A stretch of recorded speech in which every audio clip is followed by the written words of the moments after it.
బాలకృష్ణతో ఎక్కడ చూసినా కూడా ఒకటే వార్త అయితే వినిపిస్తుంది. మరి దీంట్లో నిజం ఎంత ఉంది, నిజంగానే కన్ఫర్మ్ అయిందా లేదా ఈ వీడియోలో తెలుసుకుందాం. కొరటాల శివ గారు అటు దేవర 2 తీస్తున్నాడో లేకుంటే దేవర 2 పోస్ట్ ప్రొడక్షన్ వర్క్ లో ఉన్నాడో లేదో ఇంకా క్లారిటీ అయితే లేదు. చాలా రూమర్స్ వరకు జూన్ నుండి స్టార్ట్ అవుతుంది అన్నారు, డిసెంబర్ నుండి స్టార్ట్ అవుతుంది అన్నారు. ఇప్పుడు చూసుకుంటే మాత్రం కొరటాల శివకి ఆ ఛాన్సే లేదని చెప్పాలి. ఎందుకంటే రిలీజ్ డేట్ అనౌన్స్ చేశారు, నెక్స్ట్ ఇయర్ రిలీజ్ అవుతుంది. 2 పార్ట్స్ ఉన్నాయి ఎన్టీఆర్ నీల్ కి. ఈ గ్యాప్ లో తారకన్న వేరే మూవీకి డేట్స్ ఇవ్వడం అసాధ్యం అని చెప్పాలి. అస్సలు కుదరని పని ఇప్పుడు అది, వేరే మూవీకి డేట్స్ ఇవ్వడం. సో ప్రస్తుతం తన ఫుల్ ఫోకస్ అంతా ఈ మూవీ ఉంది కాబట్టి కొరటాల శివ గారు ఇప్పుడు 1 ఇయర్ ఖాళీగా మళ్ళీ కూర్చోవాలంటే కుదరదు కదా.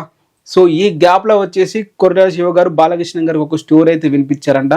అటు బాలకృష్ణ గారు కూడా ఏం ఖాళీగా అయితే లేదు. అటు గోపిచంద్ మల్యాణ్ గారితో ఒక మూవీ కన్ఫర్మ్ చేశారు, కొరటాల గారితో కూడా ఒక మూవీ ఉందని చెప్పి అంటున్నారు. మరి ఏది కన్ఫర్మ్ అయినా ఈ సబ్జెక్ట్ వచ్చేసి సోషల్ మెసేజ్ థీమ్ లో అంతకుముందు కొరటాల శివ గారు ఏదైతే మెసేజ్ ఇచ్చుకుంటూ వచ్చాడో అదే టెంపోలో అయితే ఉంటుందని చెప్పి అయితే అంటున్నారు. హోప్ ఈ మూవీ కన్ఫర్మ్ కావాలి అండ్ కొరటాల శివ గారు ఈ మూవీతో ఈ గ్యాప్ లో ఒక మంచి హిట్ కొట్టాలని చెప్పి అయితే కోరుకుందాం.